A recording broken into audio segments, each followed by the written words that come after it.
welcome to Tell It Like It Was. We are doing the generational gap. Hence why we have 3 young kids and 1 older gentleman with us. You're so tactful. That was me being tactful, Randall. This is Randal Oaks. Everyone pretty much knows. Yes, hello. We have Oliver Heining, Adelina Berkel, and Frank Kessler. Say hi. A few announcements. One, when I was at the museum, which we had the 6th grade tour today. That was fun and very last minute, but it worked out great. He's touring. Here's a book written from Miss Nadler, 6th grade class, 2017 to 2018. And I thought it was really neat because it has then and now. So there's comparisons, which is very fitting for today since that's pretty much what we're doing. Just wanted to point that out because it usually sits at the museum. I also wanted to promote the Volks Fest that we're having coming up. Let's see, June 14th from 4 to 7. All homemade goodies. Come right on in by donation. Lots of good food for sure. And then on the 9th, June 9th, we have Kathy Schopenhurst. She'll be doing a Daniel Boone story celebrating America's 250th.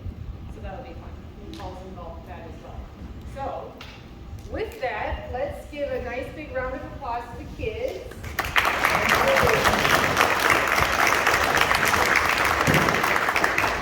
And I have a slideshow. We'll go through a few things, and it'll be very interesting to see what happens. All right.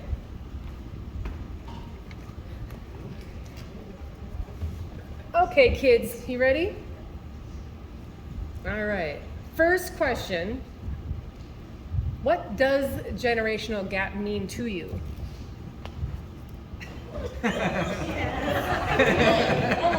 No pressure. It means like the years between generations, like the years between like me and mom or me and you. Like, I don't know. Yeah. Yeah, we gotta make sure to hear you. Yeah. I think it means to our differences and how we grew up. I think it means the difference between what we understand about the new technology. Like maybe someone like you wouldn't understand like the nowadays technology of like a Chromebook. All right. Can you turn up the mic for them? You ever sit on Yeah. the stage with smart kids? Here it begins, Randall. It begins. All right. We're going to definitely get into that subject. But first, I wanted to look at generations and what they're nicknamed, right? So I don't know if you kids know this, but the silent generation, it's referred to as the seen and not heard generation. They're thrifty, financially conservative, respect for authority, loyal, determined, hardworking and resilient, traditional values, and you lived through Great Depression, World War II, Golden Age of radio, the birth of rock and roll, post-war prosperity, the Korean War, and the rise of suburbs. That's a lot of stuff, huh, kids? It's a lot. Is that correct? I'm wondering, do you know what any of those things are? You do? Well, good. Should we look at theirs? Sure, and then maybe we can compare. We're gonna compare, yeah? Or is that a gap? It's just to define what the silent generation is and was. Because Gen Alpha is what they are called, their nicknames. Have you guys heard that name? Yeah? All right. So digital natives, born into a world that is fully integrated with technology, social media, and global connection. The anxious generation. Born entirely in the 21st century, first to grow up with AI, voice assist, chat GPT, never knew a world without touchscreens, experienced remote learning in school during COVID-19, online visual learning, The creator economy, seeing content creation as viable career path. The most diverse, streaming everything, never knew traditional TV scheduled programming. And at the very bottom it says you're still learning with the help of the older generations. You need us. Randall, do you want to touch on that? The two comparisons with? Well, there's a lot we could compare. The communication, I think, is the big thing. And simply because I may not know what a Gen Alpha is, doesn't mean that I can't learn to appreciate the new things that you're learning. But the same thing that maybe, I don't know, how many of you know what this is? What kind of whip? A what? No. This, do you know what a buggy is? Let's do a quick exercise here for a second. I wore my grandpa hat. You've seen me wear that sometimes when Halloween stories, right? Well, if your parents, you are a generation after your parents. If I have son, my son, raise your hand for a second, visiting from Atlanta, or he has children, my grandchildren, your age. So that's 1, 2, 3, right? And then, if I go back to my father, and back to his father, and then his father, my great-grandfather didn't even know an airplane existed, because they didn't. And wow, you can go to the moon! How about that? That's 6 generations. And it's a communication of each generation understanding, and then learning from the previous one, and maybe the previous one wanted to listen and learn from the new ones. I'd be interested in that. So the answer to this is, going back, what was on the screen first of the earlier generations, the older generation, back then, this was what was used with the buggy to drive the horses. What's your favorite car? A what? Just a car or any like driving vehicle. I told you I was terribly on the stage with smart kids. But yes, actually that's a great example, because what you just said had never even been invented. So it's how one generation can grow from the other. And just because the buggy whip worked really well back in its day, the old day, doesn't mean we should keep it other than a souvenir to hang on the wall and look good and reflect back. But then to move forward. Yeah. I don't know. Let's move forward with one good example of the generational gap. Ready? Randall knows what this is. It's really hard to tell at the top left picture, kids. Do you know what that is up above? No, top left. Oh, it's the radio. Yeah, scoot over a little bit, Frank. There you go. Stay on this side. I will share something. You see up in the upper left corner, do you know what that is? That is a switchboard. And you see in the lower right corner, that telephone, when you pick that up and you would ring, and the ladies there at the switchboard would find out what number you wanted, and they would connect you. When I was in high school, one of the high school trips to town to find out about job opportunity was to visit the telephone station as a possible switchboard operator. Paul, do you remember who's in this photo? This is from Augusta. They're 2 sisters, I believe. There's Schaaf is the name.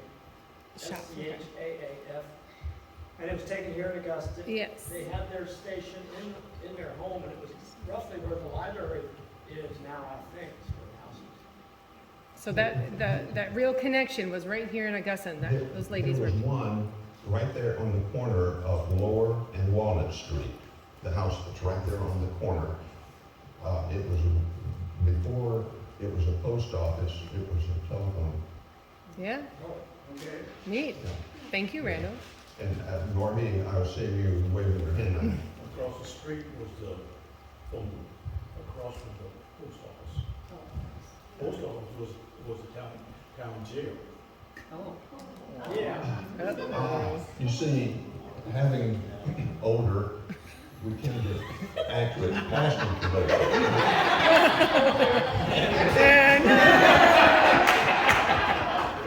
Thank you, Norby. Uh-huh. I remember that. Yeah. Maybe Randall remembers some of these types of phones. I remember once in Atlanta, Georgia, that in the upper left corner, that if you were lucky enough and had enough money, you could lease or rent one of those phones to have in your car. And very few people had them. Yeah.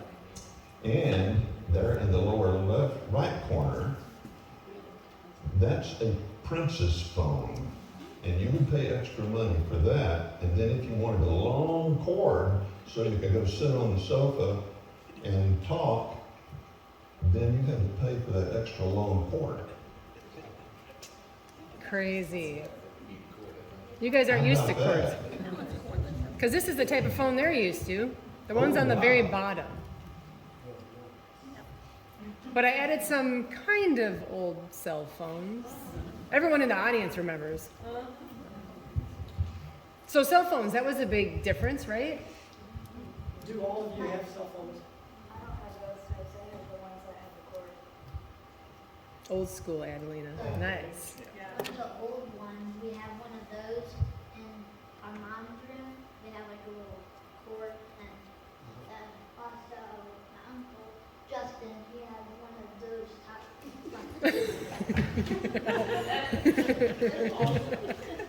Good one, Frank. Good one. Okay, Randall knows. Party line. Do you know what that means? Oh, it means that you're going to have popcorn. And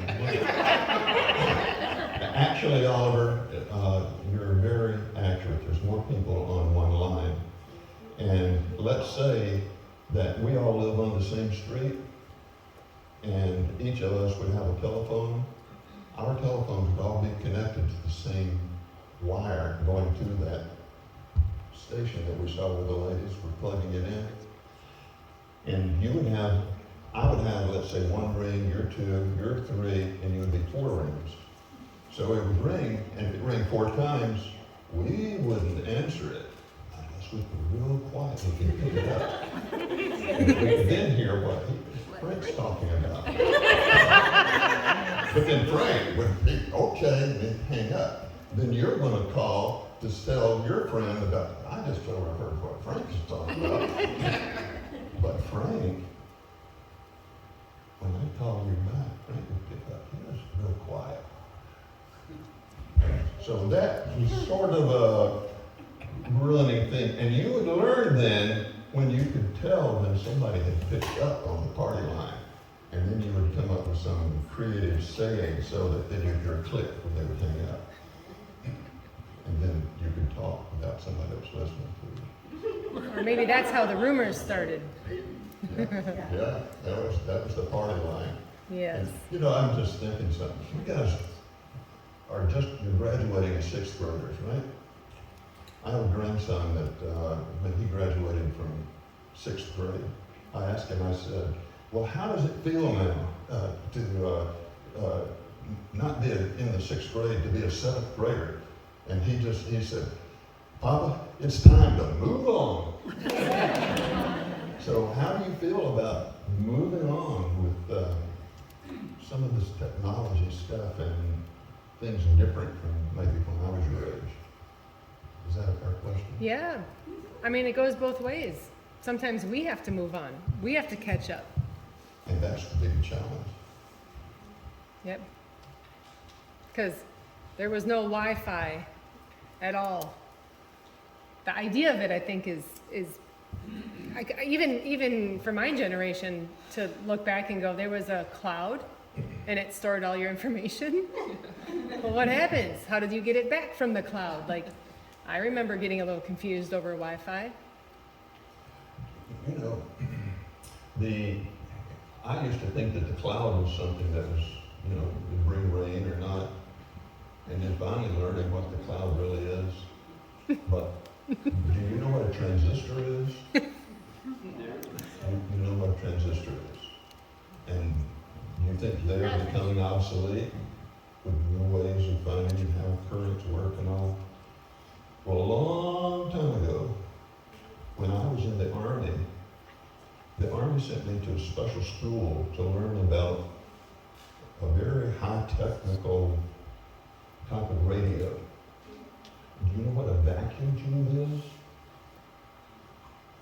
It's something that was before transistors. Was it like the thing? Yeah. It's made the electric stuff work right. Well, this special high-tech radio, I spent all this time studying it to learn how it worked, and it was all vacuum tube. And I had one class on what a transistor is. And that was maybe about the same time frame when your parents may have been born. So it isn't how fast. I said something about you can go to the moon now, go past the moon. I'd be interested in what they think. If they were sitting where I am, somewhere in the future, what you would be sharing with your people that would be in your place, what you think the future's going to be from all of this, boy. Adelina, Looks like Frank's got something to say. you're just sitting there waiting to say something. Go ahead, Frank. It'd probably be something like a little, tiny little microchip or something. They'll probably put it like right around here. And it could like probably take some sound and like, I don't know, like, it'll probably be more like an AirPod, but like super tiny. That's probably they're gonna be like Oh, a here good you go. way of communicating. Like call so-and-so and they would just call them. Like that's gonna be what their technology is probably gonna be. Just like, or flying, stuff like that. It's like a lucky group as we progress. The big thing was how do you get electricity? Then how do you get batteries? How do you get them smaller? Then how do you understand all this stuff? And then you come up with new ways. That's true. All right, let's go to a different subject. Chores. That's a good one. What does Randall remember as his chores? And then you guys can tell some of yours. One of my chores was to take the ashes from the fireplace in the kitchen out when the ashes were out and not hot. One of my chores was to put X number of shucked corn into the basket and go feed the hogs. And my dad told me not to ride the hogs. So I wasn't going to, but I dumped the corn out. And for some reason, the hog was behind me and comes running between my legs, and I was on the hog. It wasn't my fault at all. That's one way to do it. My brother would ride his bicycle when he was in the 6th grade, your age. He would ride his bicycle on a dirt road a little over a mile to our 3-room schoolhouse. Each room had a big pot-belly stove. As a 6th grader, he would go to school early before anybody got there to build the fires in those pot-belly stoves as a 6th grader. And that makes me remember that you're in the 6th grade, but pretty mature, you do a lot of stuff. So those are some of my chores. Okay, so what are some of your chores that you are expected to do? Speak right into that microphone so I can hear you. Right now, we have a little card vehicle, Uh-huh. which chores I have right now. Cut grass, and then we also have hogs that usually I drive them forward to pick up the bag and put them in the feeder. And then I also have take out trash and feed them water our dog. Okay, what about the other two? Take out the trash, do the dishes, and occasionally like clean the house. I cut grass, and like basically I mean I have chores, but like they don't like we have them, like we don't like make them cool, so like we just But when you're told to do something, you just quickly go and do it. That's always a good rule. You know, Oliver there is pretty modest. I've watched him do some of his Uh-huh. extra chores. His dad happens to be a very good electrician. And I have watched Oliver help his dad Yep. and doing a good job of it. And learning as you go. Yeah. All right, I think we have a pop-up question here. Oh, Frank asks, Randall, how long did toys last back in your day? My erector set it lasted for years because as I wore stuff out, I used the other pieces to make something else. My tractor, it was a tricycle gear. The front broke off. And I remember my dad with a soldering iron at the fireplace in the kitchen trying to solder it back. And the metal was wrong, he couldn't do it. So instead of throwing it away, I made what I call a turn pull. Made a little trailer to pull behind it and pretend I was grading the dirt. And I mean, if the wheel came off, you kept it. I also remember once in a toy store picking up a toy, and on the inside of it was slits, and the little toy had been made in Japan, so it had been made out of a bear can. But and Tinker toys, those were good. They lasted quite a while. But if something, when a toy was finished, it was worn out. How about yourselves? Yeah. Well, if you get like what some of these little plastic water guns, they're guaranteed to break in 3 minutes. Yes, you're right. Adelina? I would say forever until you grow out of them. It's good. Say it. I mean exactly what I mean I have like I don't have I have like a shelf and I put like my display. Yeah. Yeah. Do any of you have electronic type toys? And that's, Not really, but our parents have decided to get on the iPad sneakers. Ooh. You don't have any remote control anything?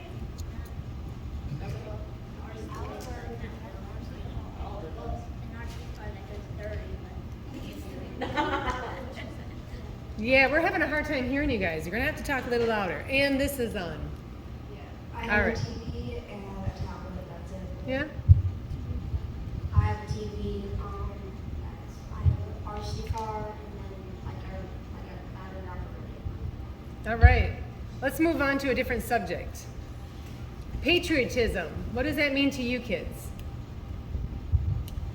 Serving and respecting the country. Yes. Nice and loud, buddy. You don't have to answer it. You don't have to. I'm just seeing. It's okay. Having fair rights and being good. Yeah. All right. Well, what does it mean to Randall? when I was in the 10th grade, I guess, the American Legion had an oratorical contest.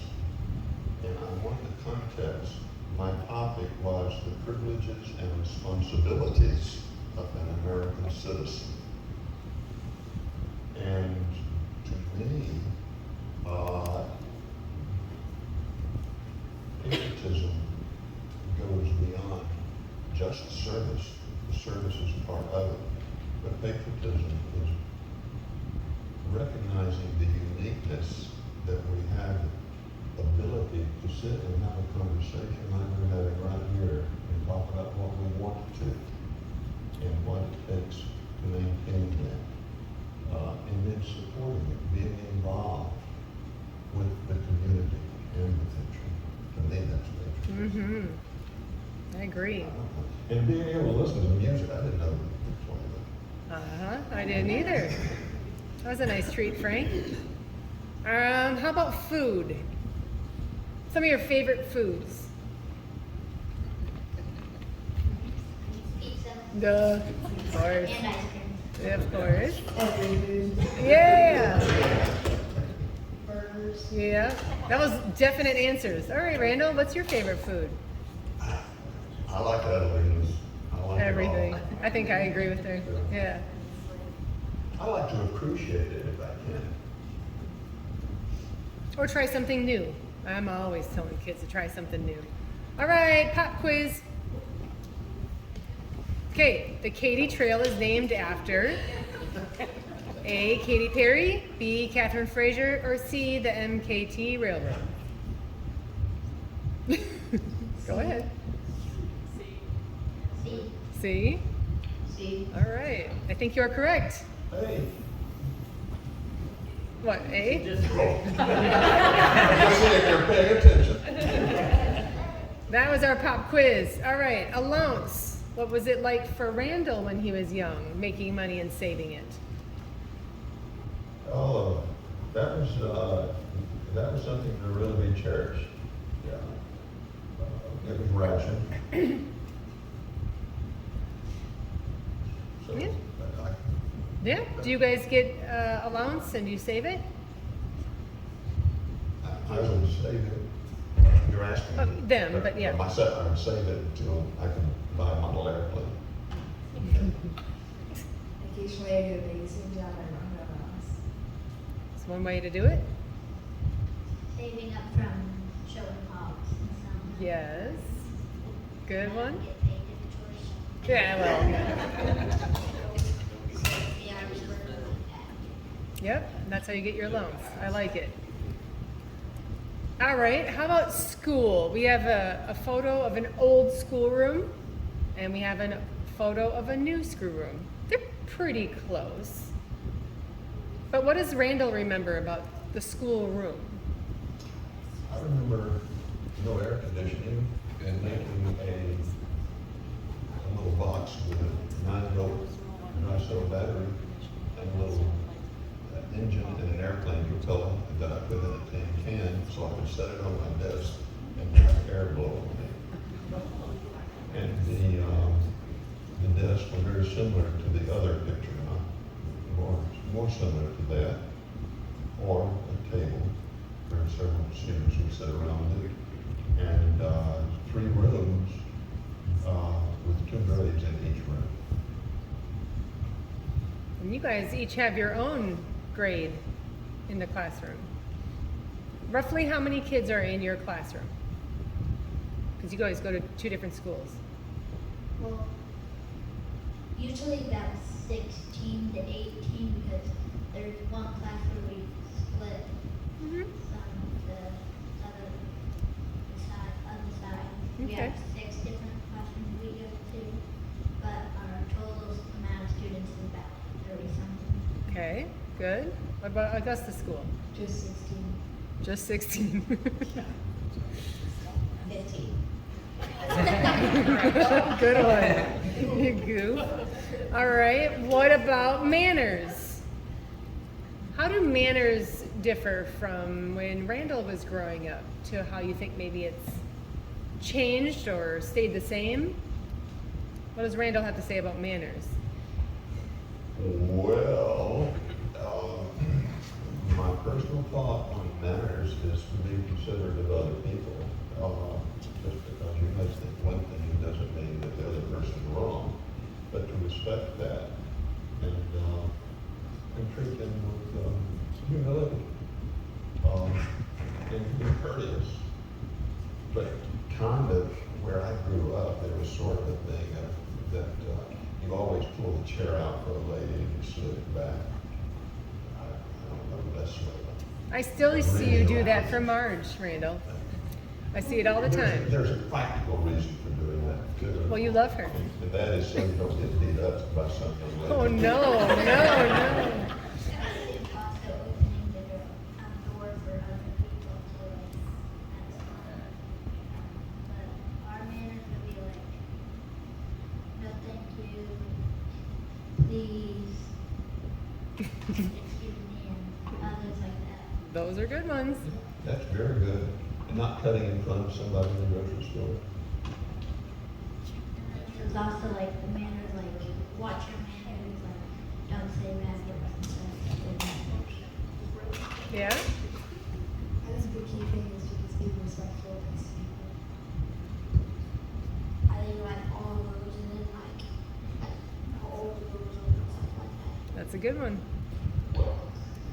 As well as I know or don't know these young folks, my observation over the years of you are you're all very well mannered. I agree. I've seen it too. And with that is respect. Worthy of high regard. I think respect is earned. Don't you think so? Yeah. And once you have it, it means a lot. Randall, do you want to add to the term respect?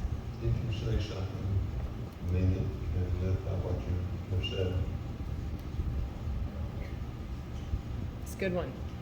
All right, I got another question from Adelina. She asks, Randall, where did you go to school? Was it bigger or smaller than Augusta Elementary? Yes. I went to school in North Alabama in a little community called Simcoe, S-I-M-C-O-E. It was the three-room schoolhouse. There was a cotton gin, there was a grist mill, there was a garage, and there were three little different stores, and a barber shop and two churches.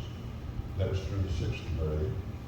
And actually Wesley hit me over the head with a lunchbox walking home from school one day. And then the high school was in Fairview, just a few miles from that in North Alabama. And that went all the way through 12th grade. And the sport we had was basketball. And that was the only really organized sport, other than baseball during the summer. Go ahead, Frank. We, with organized sports, there's one soccer team that my cousin plays on. I play on the basketball team, and then during the summer and the winter I play indoor soccer and baseball. Nice. Okay. All right. You kids tell us what all that means, because some of us adults still don't get it. Slang, that's the subject. I think slang was different for every generation. What are you smiling for, Frank? My sister. Why? Oh, I see what, yep. Yeah, I didn't add that one in there. Randall, what type of slang do you remember? Well, I think slang can be somewhat regional, but to me, this slang is something that will express an opinion, but by it not being exactly what you're saying, if that makes sense. I don't think that makes good sense. What do you think would be a good definition of slang? For us, it's somewhat like exaggeration, and it's figurative language. It's like and also like family and stuff like BFF stands for like best friends forever and stuff, and LOL I don't really know, but everything's like shortened and like there's stuff for that. Well, you're absolutely right there. I mean, all those on the top are as a result of this kind of, like I'm holding my cell phone up and where I'm communicating by texting. All of that is as a result of what you talked about earlier, the electronic age. But to me also slang is like, oh, slang would be, that dog won't hunt. Well, there are no dogs involved, but the idea we're talking about may not be a good idea. So I say that dog won't hunt. That means the idea isn't good. I don't know. Or I heard a new one today that you called me for, hey, Randal, I want to meet with you at 10 o'clock. And I say, well, I've got to stop. And that, I learned that what that I've got to stop means that I've got something right after 10 o'clock, so I can't. So that's a slang. Yeah. What would be some more slang that? Well, I don't necessarily know a lot. I really only know LOL, which means laugh out loud, and BFF, which means like best friends forever. The rest of them, I don't really know. I thought it was funny because my grandson says BRB all the time, and I didn't understand it. And then I said, please just tell me what it is so I know. Be right back. Oh, well, just say that then. So, I think it's kind of a way to like get a simple message over kind of Quicker. faster. If it's something that's not super important, then we kind of come up with a slang to say it True. faster and get the message over quicker. that's true. Well, there's also like shortened words, like Mhm. if there's already short words and they're like being super lazy for yes, you just put capital Y or N for no, or like where you at would be like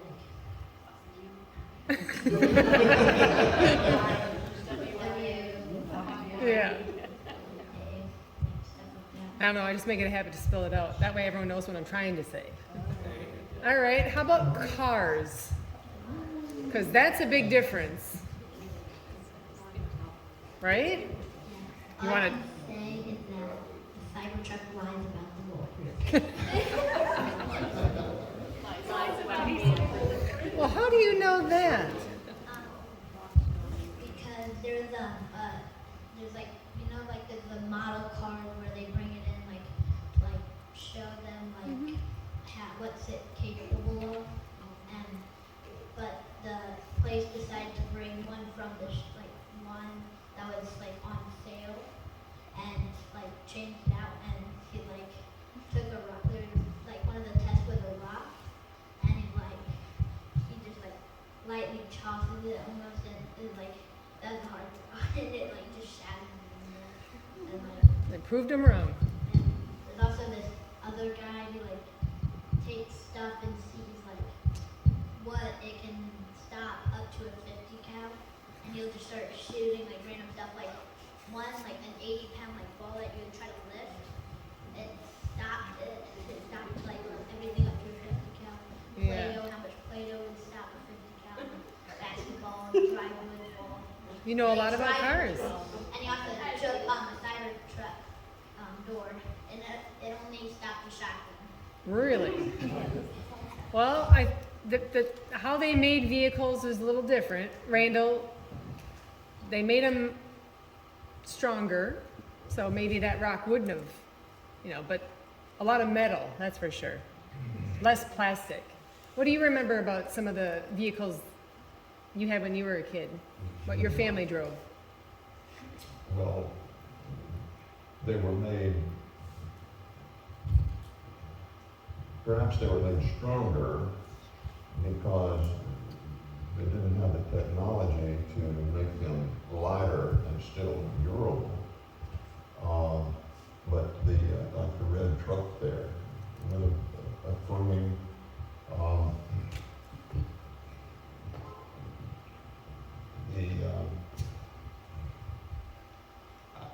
I drove a Model A Ford car home. Took me all night long from Asheville, North Carolina to Coleman, Alabama. I remember that very well. Was it a rough ride? When I was 17. I could go on about cars. But the safety has become a major issue. And that might, I don't know where we're going in terms of transportation or anything. No, just cars. Back when I drove that Model A Ford home and the brakes didn't work on it, it was really a challenge. But if you had a wreck in an old car like that, you weren't as protected as you are in something like a Sauber vehicle. The newer vehicles are made so that you are more protected because there's so much more traffic on the roads. It's different. It has to be different. The construction has to be different. So that's a difference between generations. I love the old style vehicles. Yeah, I agree. Yeah. Off on a tangent. No, because we can't. We have another pop quiz. Pop quiz, kids. Name of the original name of Augusta. Sorry. A, Germantown. B, Mount Pleasant. C, Beer Bucket. Okay. I'm taking a while for B. I'm gonna say A. Okay. Sweet. B. Which one did you say? B. B is correct. And that's kind of why I didn't bring it up at the museum earlier today. Because I knew this was a question. And I knew you'd be on my stage. So the original name of Augusta was Mount Pleasant. Now you know. Roads. There's a big difference. We have a lot of new roads going in Augusta as we speak, right? What do you guys think of the new roads? Much better. Yes. I think everyone agrees. One time when I was driving the gator to go pick my sister and her friends up off of the Katy Trail, I'm driving on the road and all of a sudden I go, the massive pothole. Yep. It might be one of the reasons why it doesn't have power steering. Oh. Yeah, but back in the day, a lot of dirt roads out here. But we're improving. Yes, Adelina. I would say they've definitely improved. There's a lot less potholes now. I'm glad that they're filling them in because they definitely kind of damaged our car a little bit. Yeah. So I think it's definitely different, but they're definitely fun. Yeah. Roads, those bumps are always fun. I think. I do like the new roads, but we can't pass up. No, you're right. But wait now, didn't you hit a couple potholes and hurt yourself? No. Yeah? See, the roads were bad. They hurt Oliver. Yeah. No, we don't like that. The dirt roads are easier to like fix, like you can just put some more dirt or rocks in. Mm-hmm. Sure makes your vehicle nice and dirty though. There's also the fact that we're using a lot of oil to make these. Ooh, good point. Good point. That's a really good point, Frank. Resources. That's right. All right. Now, Randall brought this up. No air conditioning. You guys, the hot Missouri summer, can you imagine no air? During the winter, if I'm at my school, I always need to bring the sweatshirt more inside than out because every single teacher, if they have an AC thing on, like off in one, it's all the way down, blasting in the middle of the day. Wow. They do not like us being in there and making it warm. Randall, what do you remember about no air conditioning? Well, I shared a story about making a little fan Mm-hmm. because the whole school had no air conditioning. And in fact, people working in office buildings had no air conditioning. And church had no, I remember the windows would be open, and you would have what's called church fans, so that everybody could stay cool in the church. Adelina?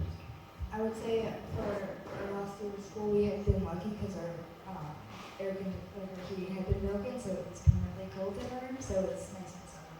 But it got very cold in winter. The same thing down there, but then they came and fixed it in the winter, and then now it's blasting hot air, so it's hot. Yeah. I was also going to say, good thing we did this at the end of the school year, otherwise I would not have known that they use aerosols in air conditioning, and that destroys the ozone layer, which would give us, if they didn't stop it, we'd probably all have cancer right now. Hmm. As the air conditioner just kicked on. Thank you. How about traditions? Do you guys have a tradition in your family? Something that's special that you do every year? Every summer we come down to get the wrestler and we go down to the river and sing with it. The tradition we have is like every Wednesday we go over to our grandma's house and we have dinner, and like we go down to our river house thing, and yeah, we can do something. It's great. I would say every holiday or special event, at least 5 pictures for everybody. Good one. Randall, what do you think of when you think tradition? Oh, I'm just thinking that establishing traditions is something very good, it's something you carry with you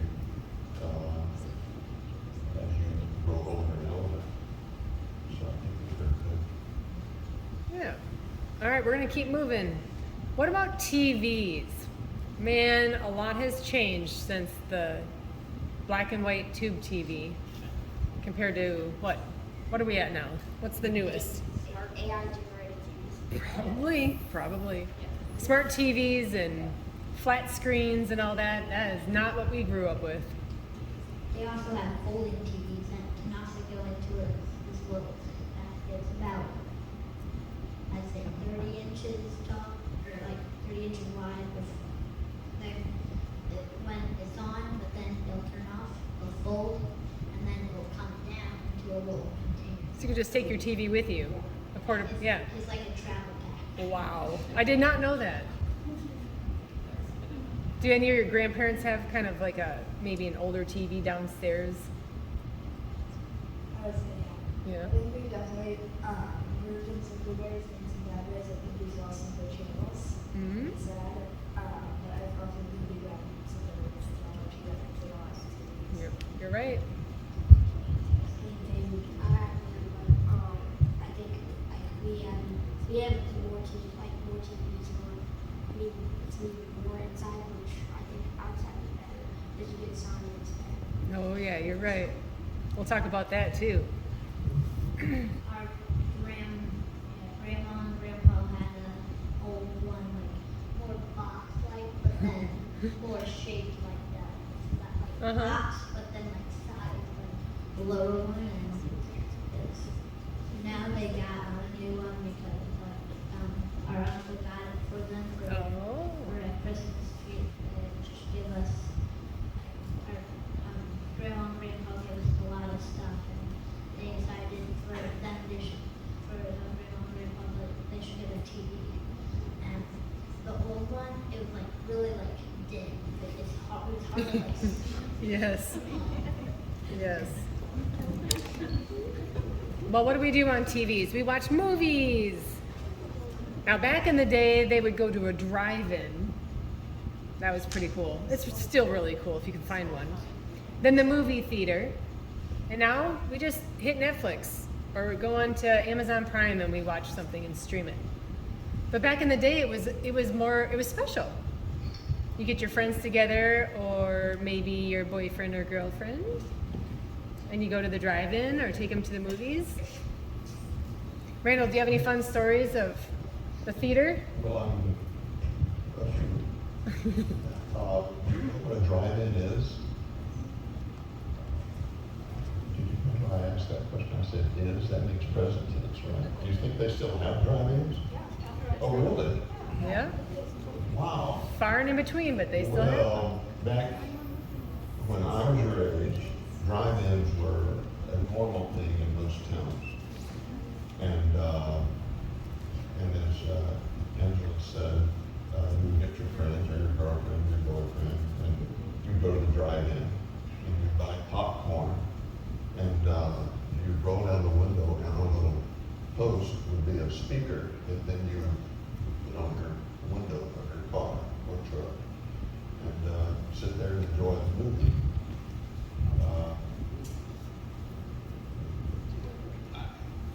I remember though going to the theater. I had a date, and I had a family car, and we were at the movie. We had our popcorn, and it's time for me to take my date home, and I could not get in the car. I had to call my parents to drive into town 8 miles, come unlock the car that I had locked the keys in. That's an embarrassing situation in many ways. I don't understand how you lock the car if the keys are inside. Do you know what an illisecond is? It's that instant of time while your hand is still on the latch that you realize you just locked your keys in the car. Still, that does not make sense. I'm still thinking like, when you were there, there would either be like a key or a little button you press. But when you press the button, it would instantly lock it. But you can't have your hand inside the wall being outside. And then if your hand's inside, then the door or the window or door would have to be open. Wow. And then Yeah. it would have to be able to Do you know what you're doing? You are illustrating perfectly what a generation gap is. Because, see, your knowledge is absolutely correct in terms of how we lock, unlock cars, start cars, and everything else. But when I was your age, that didn't exist. The only way to get into a car, if you locked it with a push button thing on the door, was with a key, the ignition key. Now then, you can use your push button to not only lock and unlock the car, but start the car too, and do all those fancy things. But that's a generation of how you did not realize, and in my generation, of how to figure out how in the world do I match this thing to unlock the car. Good point. Yeah. How did you start that pile of lead? I don't really know if it's the transmitter, like if your truck or car has like a key to start it, but I'm not sure if that can open the front car door, but there is a way for like the button type.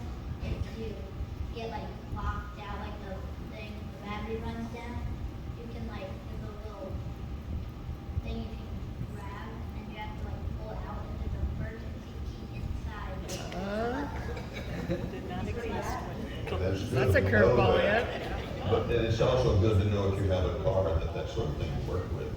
But Yeah. remember, back when I was at that movie theater, that kind of thing did not exist. That wasn't even in somebody's mind. Dick Tracy in the funny papers used to wear a wristwatch that he could talk to people in. That was science fiction. That is now reality. In fact, that Good Mr. point. Radio thing is obsolete because now it's, you pointed one earlier about how things are made smaller and smaller and smaller. Boy, how things are changing to the better, right? It's a very good example, the Cars. Yeah. The movie led into the Cars because of his story. And something else though, somebody that you may go on and ask a question about how I started the Model A. And you're talking about pushing a button to start the car. Model A, there was a thing called a crank. And you'd stick it to the front of the engine and you'd turn it. And you learn to turn it so when it backfired, it wouldn't break your arm. Oliver asks, did you have a toilet in your house growing up?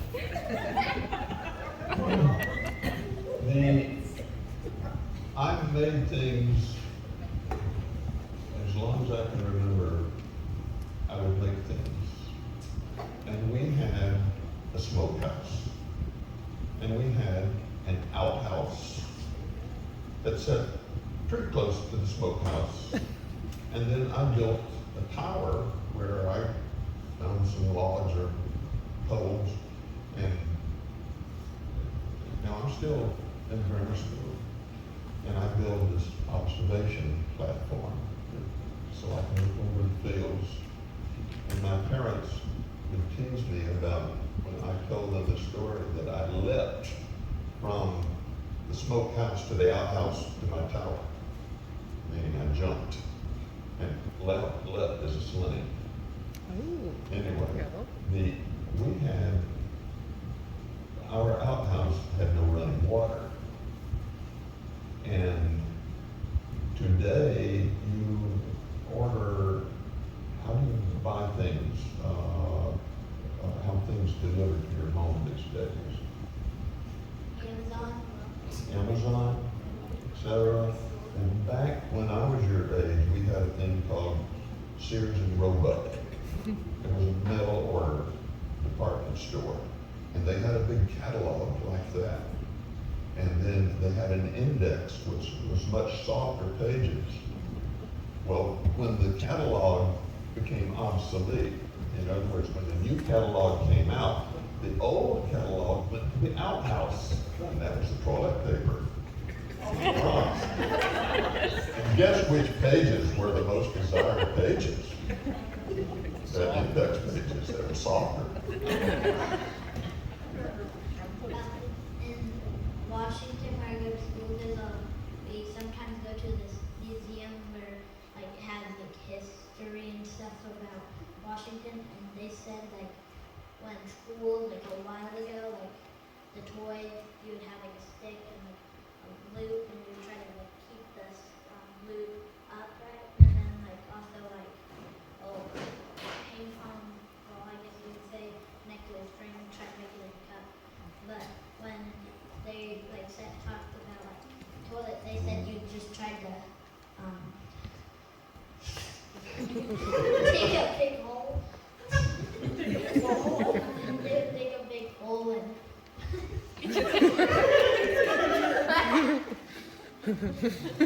This conversation is getting down to basics. And I'm reflecting back on our discussion about manners also. You're doing good.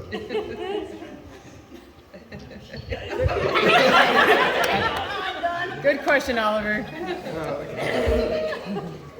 Here, we'll make it so it's not so embarrassing. Let's talk about games. All right, the kids know what video games are, but what kind of games did Randall play with? Well, you talked about your erector set. I mean, did you play board games? You played outside a lot, I'm sure. Well, played some card games. Yeah. Some word games. Mostly outdoor type games. Tag, hide and seek, hide and go seek. And some ball. Mm-hmm. Pardon? Is it hide and seek and hide and go seek? What's the difference? Hide and go seek. Yeah, what's the difference? Between what, hide and go? No, hide and seek and hide and go seek. That's slang for a game of hide and seek. You hide and then you seek. The other people seek you to find you. what about hide and seek tag? Pardon? Hide and seek tag. Like you would hide and seek, and if they find you, you'd try to run, and if they tag you, you get Well, you know, I just realized something. That I think Oliver was serious about his question. I thought he was teasing me. But I think that the real thing is trying to understand what hide and go seek is. So hide and go seek. And you're right on there. It's, all right, we're going to play hide and go seek, or hide and seek. And who's going to be it? Okay, so you choose me. All right. I'm going to be the seeker. And the three of you are going to go around somewhere and we'll establish boundaries. Or you can't go across the road over there, you can't go across the road over here. The bathroom is off limits because of our discussion earlier. And you're going to hide anywhere in this building except the bathrooms. Now then, I'm going to count, and I'm going to go 1, 2, 3, and I'll count to whatever we decided. Right, it came off. It turned off. Yeah, I don't know why it's not working. Let's see. There you go. There. Can you hear it now? Yeah, it's on. A little bit. Is Tim still there? Is that it? I'm not sure, Tim. Hi, Tim. It might have died. Well, I will project them. Yeah. That's okay. So we would establish how many you got to count to. So maybe I have to count to 50. So while I count 1, 2, 3, 4, 5, 6, 7, 8, 9, 10, 45, 46, 48. Getting ready. Here I come. 50. What are you doing, Frank? Now I'll go out and Are you hiding? This guy knows how to play the game. So, and then whoever is the last one to get found will be the one that will go seek. Will be the seeker the next time. I think they're good at playing Did this that game. answer your question? Yeah. I heard a story once about the little boy that went and asked his daddy a question, and the dad said, "Go ask your mom," and the little boy said, "I don't want to know much about it."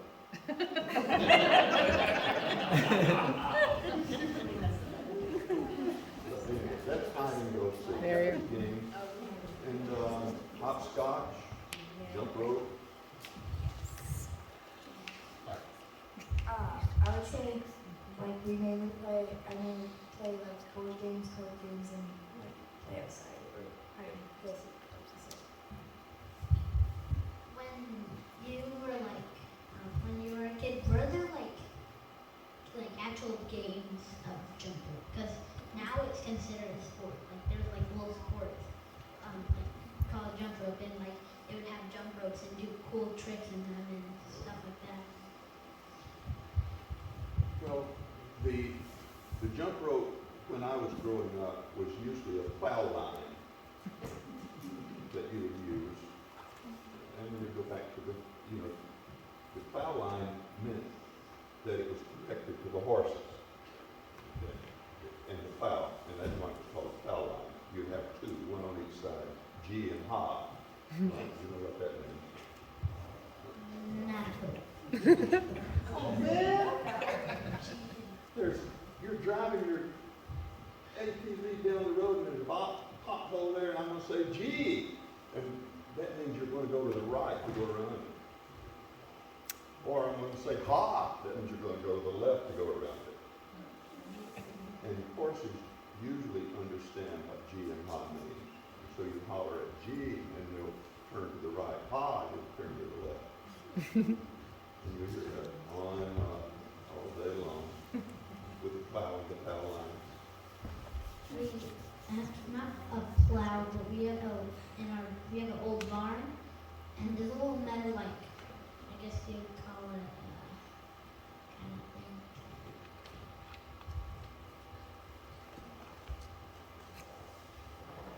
Field cultivator. It's like a miniature field cultivator that would get pulled by a horse or a cow or something that they would use. It's got like 5 little things that would go into the ground. It's got two in the front and three in the back, and they just tilt it around. And that's on a tractor, the cultivators. Yeah, the cultivators, now they're like, probably got like 50 little spokes, and they pull down like half, like, You just stumbled on another example of how we communicate. A lot of people may not even know what a cultivator is, whereas you do, and then it's the sharing of information. Mm-hmm.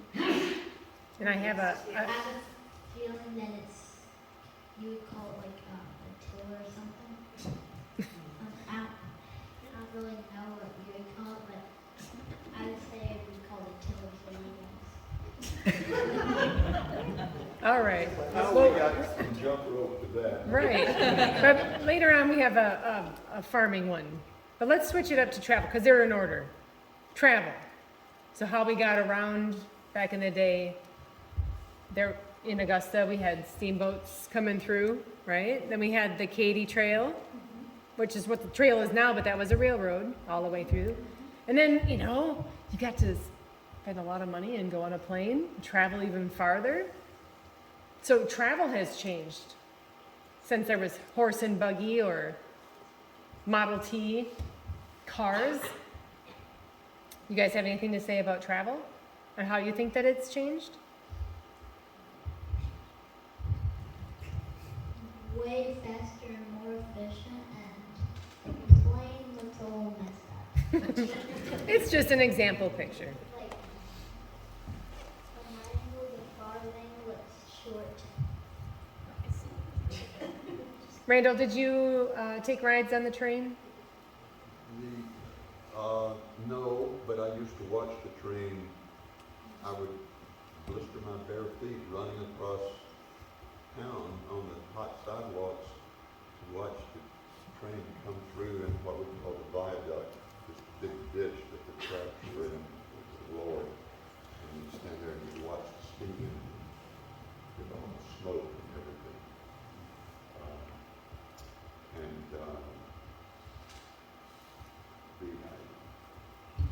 I used to watch the airplanes, a few of them, but the traveling that I did as a child would have been in the car, taking, if a long trip, like a vacation trip, it was just in the car, and with no air conditioning. There you go. And what about yourselves? What would be, the travel would be a special vacation for anything, any distance from home. And for you, do you travel much distance from your home once or twice a year?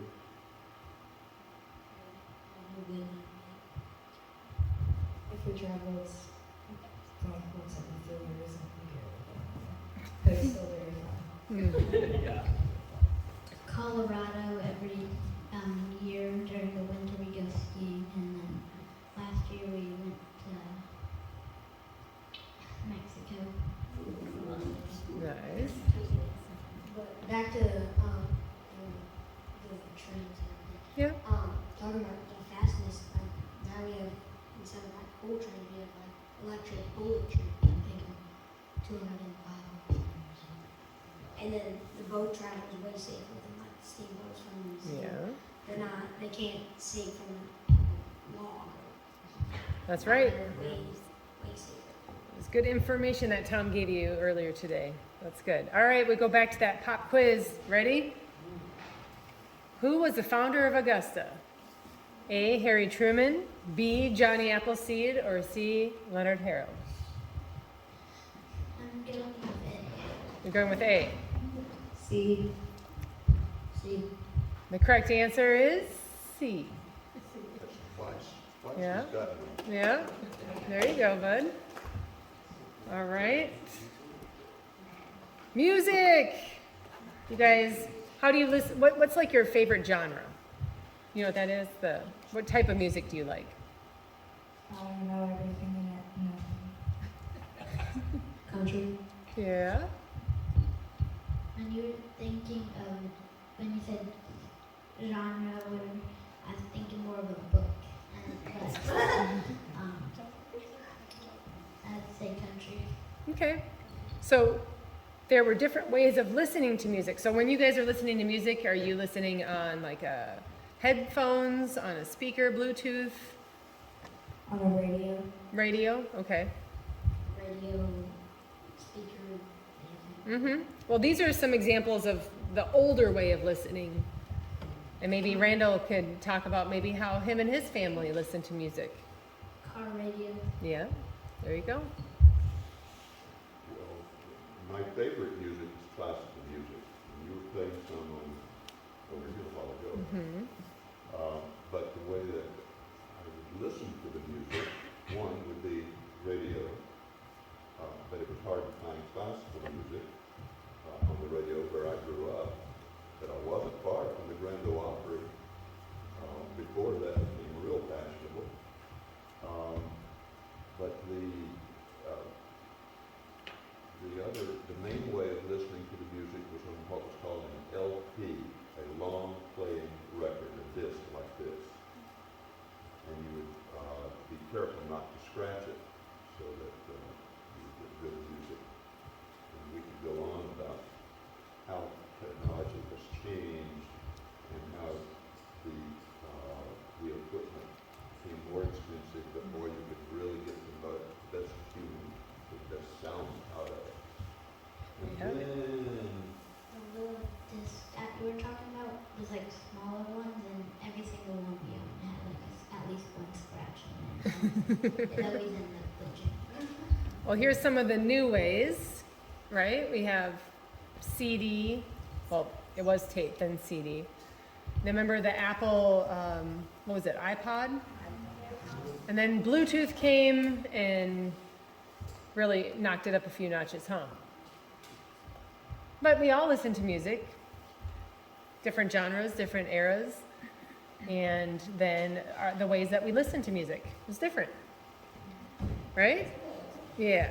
Another pop quiz. Who were Lewis and Clark? You want to answer? You must know the answer. Explorers who paddled right past this neighborhood. B, the founders of Montel Winery. Or C, insurance salesmen from St. Louis. A, we had a little thing about this. A. You are correct. All right. How about, let's see. I know that now you guys have iPads at school, correct? Tablets? You don't? Chromebook. iPad. Generation Gap. Yeah, there it is. Like the first kindergartners have iPads. iPads, okay, so Chromebook's different, see, now? Mike's right here. Back in the day, chalkboard. Even earlier on was a slate board.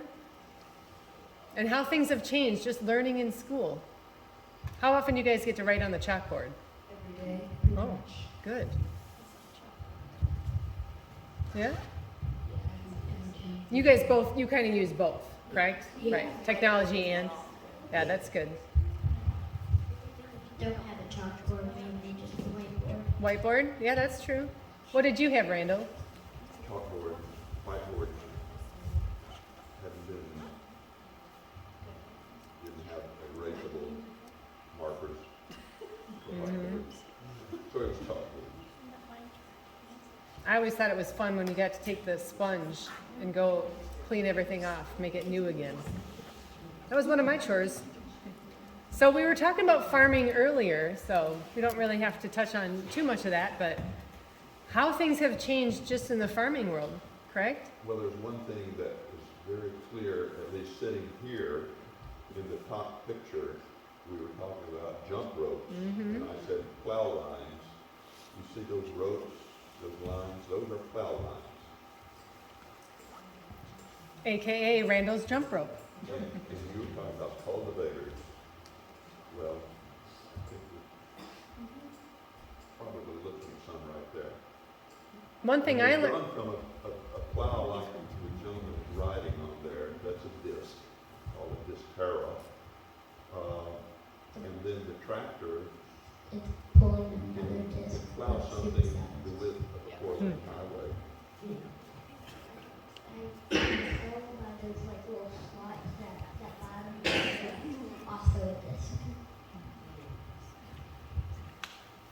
One thing I noticed and was told a few years back was how much technology goes into those tractors now.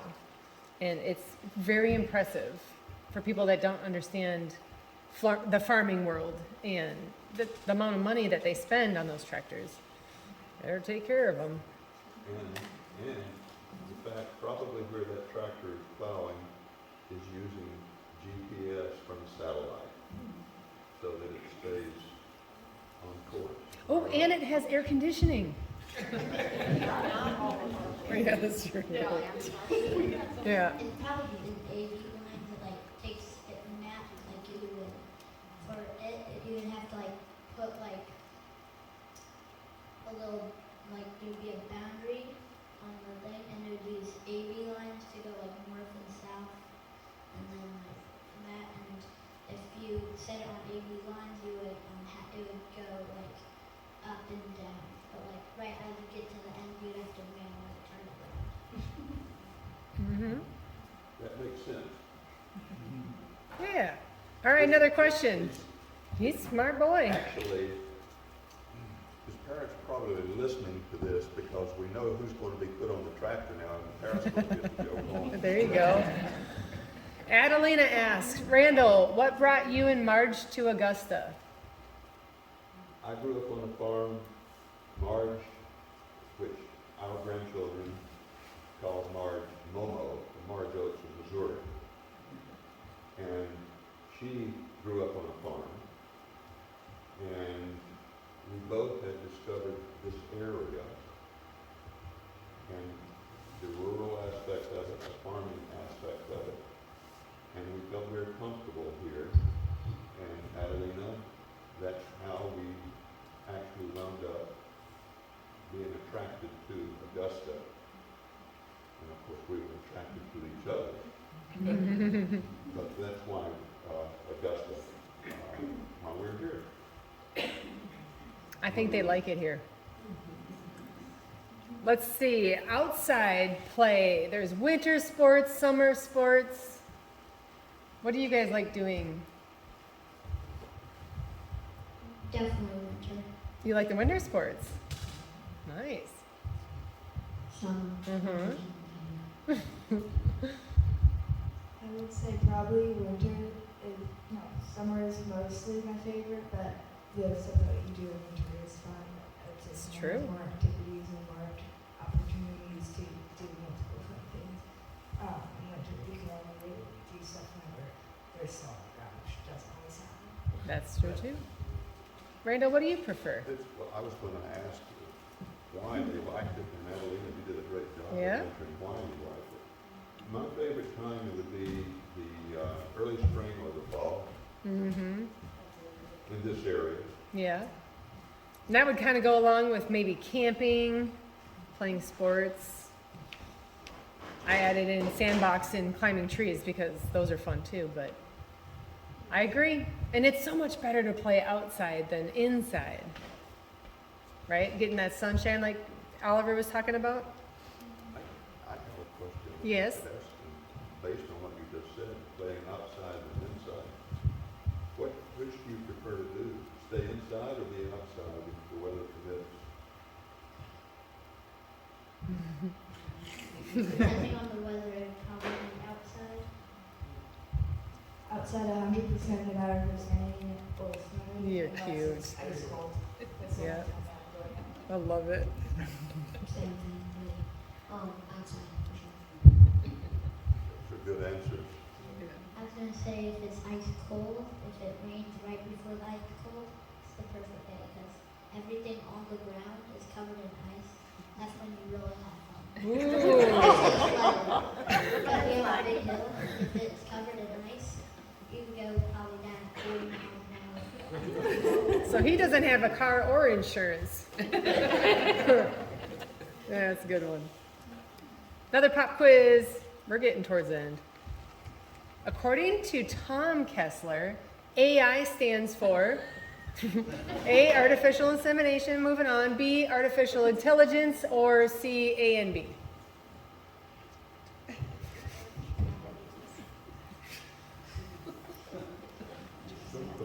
I know. B.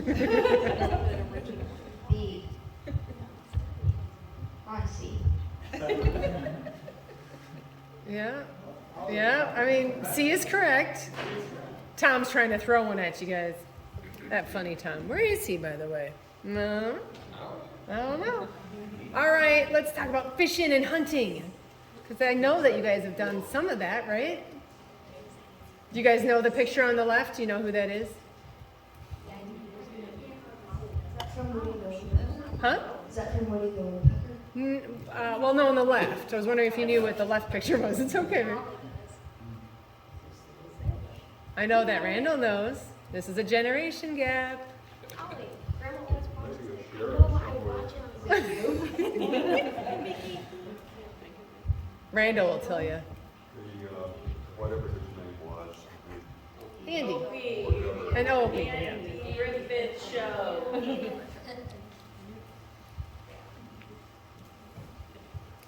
So, do you guys go hunting and fishing? That was the point. Yeah. Yeah? You like to fish? The picture on the right is from Bloomington. You're right.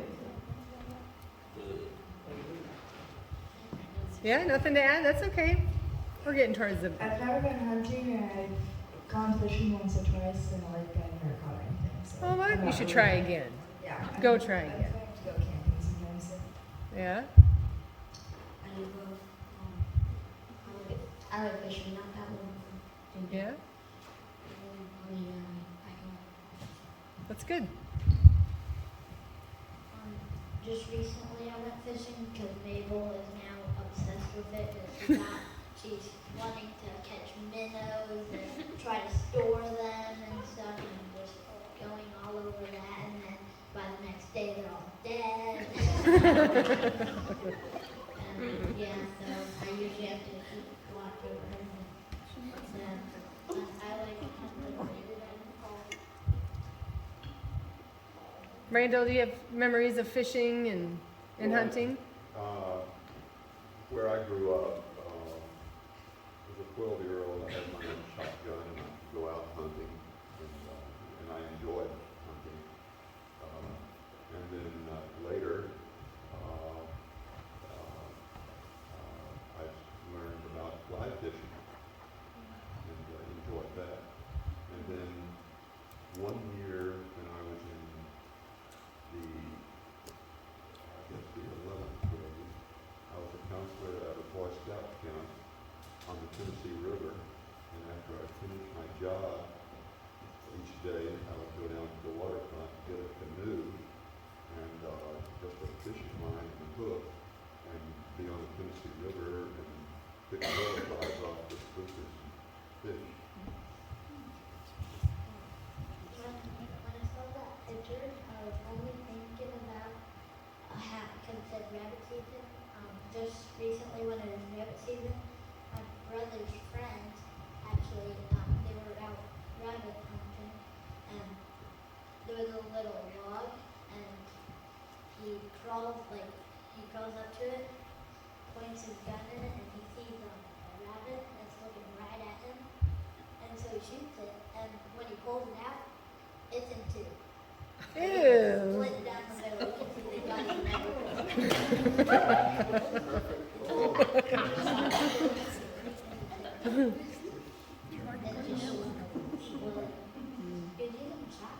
Yeah, well, that's what happens. I'll tell you two quick stories on the shotgun. My shotgun, I learned I was always very careful about the shotgun. But by accident, I had, on the terrace road, had gotten dirt into the barrel of the shotgun. So, the shotgun had to be worked on after I shot it, because the dirt didn't help the shotgun. Another story, I had an uncle who was a pastor of a church in North Alabama, in the backwaters of the Tennessee River. And he would go hunting, and he would go hunting with some of his deacons. And he was rabbit hunting, story somewhat like yours there. And he propped his foot up on a log, and one of the deacons thought it was a rabbit and shot. So now then, my uncle's leg on the ground hollering, and the deacon comes running over. Oh my goodness, I shot the pastor, I shot the pastor. And my uncle looks up at him and says, I know you shot me, help me up. Oh, yeah. It's a true story. I believe it. Yeah. We're gonna. Brother at one of his like he does like this like shooting thing. It's like I don't remember what it's called, but he said one time he saw a guy and he had a shotgun and he would always like set it on his foot when he didn't like have it like ready to shoot. And he said one time after he lifted it, he saw just a great big hole in it. It looked like he one time shot it there. Well, these stories tell us why it's good to listen to our parents about responsibility and that stuff, right? Yes. Adelina, what about you? Do any fishing or anything? She did. She's gonna try fishing again. I think that's what she was saying, right, Adelina? You're gonna try it again and catch something. And then you can write to your friends. Oh no, wait. I mean, send a text message. There's a difference now. Back in the day, we would write letters to each other. And you would have to go through the mail system to get to your house. And now you just pick up your phone and send a text. Right? That's a big difference. Don't get a phone. Don't what? I won't have a phone until I graduate. I love that. Good. I would say that having phones also makes it easier to contact You're right. people. I'm sure probably is important if everything that ever happens, but I still contact my original contact my cousin. I love it. I would say it's very fun. Yes. It's just a way for her to send it, Yeah. to get back. I would say I miss those times a little bit. It's special, isn't it? Yeah. Mm-hmm. I do think their phone is easier to contact. And then, but word of mouth is a lot better than lettering, like letters. I mean, they were good for long distance. I mean, phones aren't too. You get excited when you get something in the mail? Yeah. Yeah. Because I wouldn't. Yeah. Yeah. If I ever get something in the mail, it's usually from like someone like Grandma or Aunt Kathy or Janice, and they would just say like "Happy Birthday." It would be a happy birthday card with $5 Well, you guys are still children. When you get older, it's not really, it's like bills, just bills. You gotta pay money out. So enjoy the ones that are birthday cards. How about that? Sure. Oh, you wanna share a story? Just a quick story on how things have changed a little bit. Momo and I have a 150-year-old house. We save square nails out of it. And then what we call our wine cellar. We have what we call the Square Nail Society. And what that is the mission of the Square Nail Society is to promote historic preservation and the art of conversation. And if you sit and carry on meaningful conversation, you can take a square nail and a little copper plate and put your name on it, and you put that in place on the wall. The reason for that art of conversation is what we're looking at here. So much is communicated just in a quick image. It's very efficient, but how much do we actually sit and carry on conversation? We're so accustomed to everything being so abbreviated. Maybe is that a strength or a weakness of our technology, of our difference in generations? That's something to think about. I like that one. That It's true. That could be a question, or that could be a, let's go on to Angela, what's the next? Oh, we have a question, but that's true, and that's a good point. And I have seen those square nails, and he really does find that deep meaning in that, for sure. Another question, Frank asks, Randall, What do you do for fun after school back then? Well, it depends on what time of year it would be. And generally it would go back home and do some chores like hoe the garden, or just play.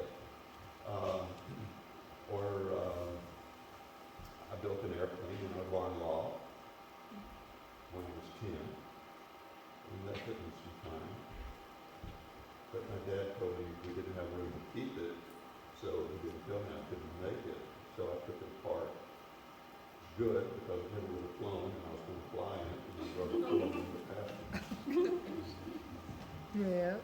And I had a horse. I'd ride my horse and just play out in the fields of the woods. I would come up with something to build and what have you. That's what I did. That's a good question, Frank. Did I answer your question, Frank? It wasn't a high-tech answer, though, but it was Pop quiz again. actually, Frank, part of what I learned to fly an airplane with out of the World Book. I learned how to sail a sailboat out of the World Book encyclopedia, where I see how to do the different things. And then in my own imagination, in the barn loft, I had all these garden hoses, boxes and all. And to me, even though I didn't know what it was, that was all the electronic stuff. And I had an antenna outside. And, so that's the sort of thing I did. Imagination.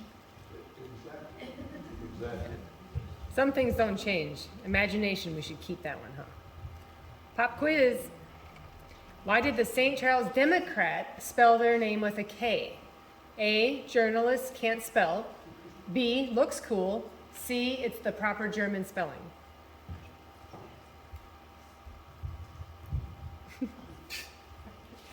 Guess he's still thinking. C. All right. C. C. It doesn't look cool? All right, C is the right answer. Yeah, there you go. Coming to the last few slides. Lighting, I figured I'd add that in.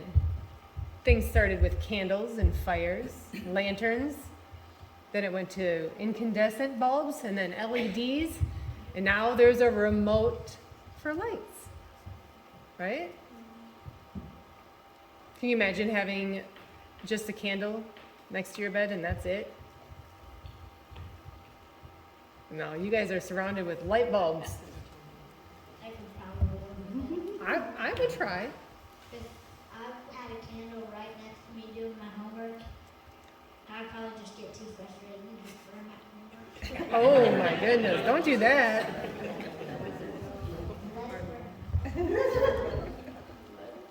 Yeah? Say the house caught on fire. No. No. I would say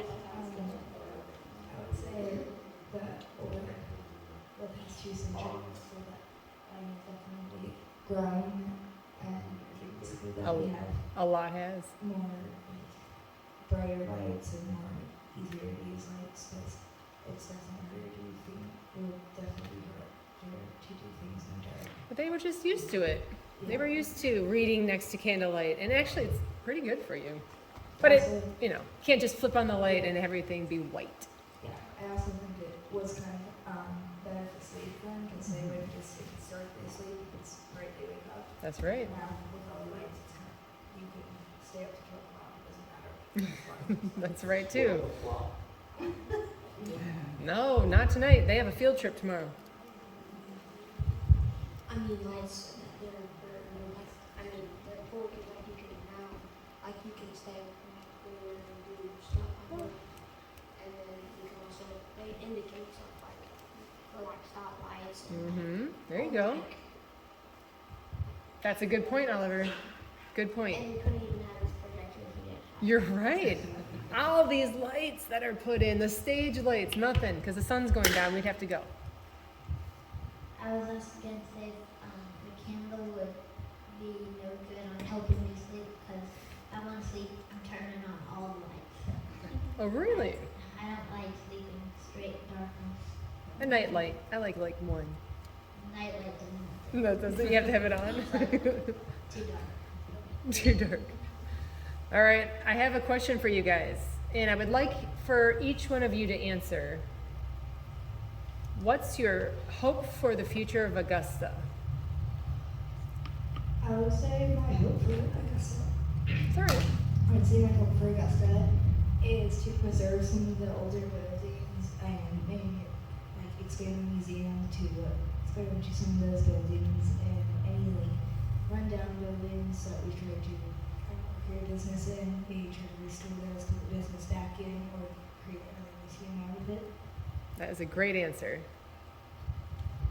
For it to keep its tradition and Yeah. not let people cut down the trees and keep everything nice, not all Because if you, run down. yeah, because if you guys, grow up and stay in Augusta and have your own families, right? You want to keep those traditions and save the buildings, right? Yeah. Keep all like stuff that like would become prehistoric in the future. Prehistoric, yeah. Let's keep some of that. Hey, fun little fact before Oliver mentions what he looks for the future. Do you guys know who built that arbor? Someone had to build that on Jackson Street. Don't know who? Look to your left. Mr. Randal Oaks built it. Talk about imagination. You talk about what you expect for the future of Augusta. I tried to design something that would reflect the history of Augusta, the generations of Augusta, and that would be a symbol for the uniqueness of the town. And so that's how I designed that. And then that was carved in my driveway. And then we had Chamber of Commerce tailgate parties, not party line, but tailgate parties there to put it together. So that's the brief story on that entry arbor. And historically, the metal up in the top of it there, let's see. There, well this thing is handy. That right there, that is the town seal. And that is on the east side, and there's another one on the west side just like it. And I found an ironsmith that used to have a business here in town, and asked him would he make me those symbols. And then he brought them to me, and he brought the bill for them, and it was like $200. And I said to Darrell Randall, who was the ironsmith, I said, this costs far more than what this bill is. And he said, well, the town has been really good to me, and I just wanted to do this. So if you ever look at those things, they are truly a work of art in themselves. And also what it represents is what you're reflecting on in terms of what this community means to you and to the future. Oliver, what does it mean to you? How do you want to see the future of Augusta become? Like, I mean, I keep the historical, but and I keep all the tradition and all the graves and everything like that, and then maybe add businesses or something to give the town more. Yeah, there you go. or like so. I know I've asked Randall this question a different day, but what is your hope for Augusta, Randall? Well, I just kind of touched on it in part, what I just shared about that entry arbor as a symbol. But my hope for the future is sitting up here on this stage, Mm-hmm. that what makes this place so special is that we are able to preserve those qualities and still adjust to the change of technology and that, the day of the buggy that's gone. But to cherish those things that have gotten us to where we are and adapt to move forward as we continue to find better ways to do things. And that's somewhat a tough thing to do, and that's where you come in as you grow older to help give that input and be involved with the community. And you are Augusta's future. All right. Look at that. What does that say? That's all. But I know there was a couple questions from the audience. I know Lisa Reed had a question. Yeah, that's what you said when you walked in. I don't know if it's the same one you're referring to, but I'm thinking you kids, you're young enough, you're not kids, you're not yet adults, you're in the middle, making your own decisions. But you're young enough to have parents and grandparents, and maybe some of you great-grandparents still around. Do you see the generational differences between, say, your parents and your grandparents? The way they do things, or dress, or talk, or what they like?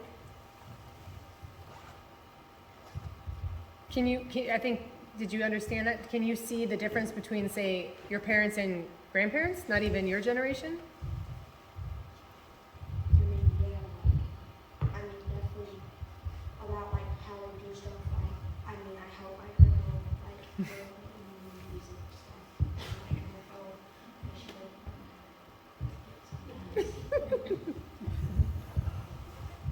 I would say, yeah, like, my parents are very good with, like, internet and, like, technology, and I see them sometimes helping them, my great-grandparents, like, not great-grandparents, grandparents, with, like, technology and stuff.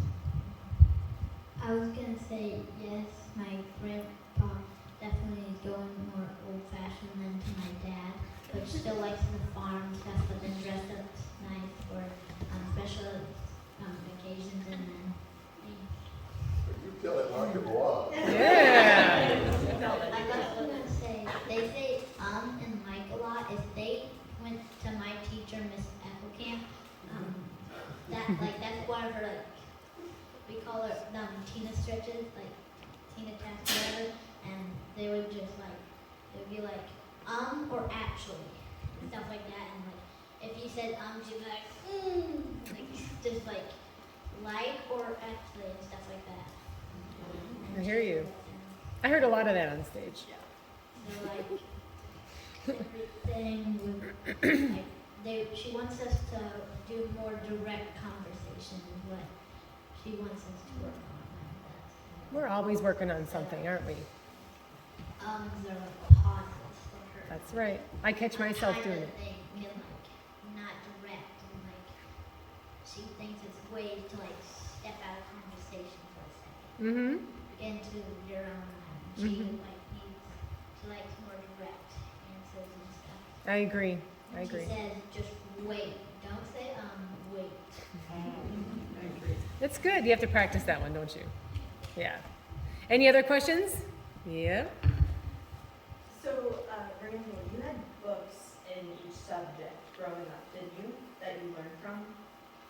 Like, did you have books that you learned from, like for history and science and? The World Book Encyclopedia was the main thing. Okay, I was just wondering if you guys have books in your classrooms now, or if Textbooks. everything's on Textbooks. textbooks. Thank you. Textbooks. Yes, textbooks. Actually, one of my personal things is to get rid of a lot of the things that I haven't been able to get rid of. One of those things is a whole chest full of old textbooks. If you like some, I'll take all of them. I'll take them all. I have something. I'm going to call out Sophia and Sela. Do you guys have a question for the audience? No? I threw you right under the bus, didn't I? Do you kids have a question for the audience?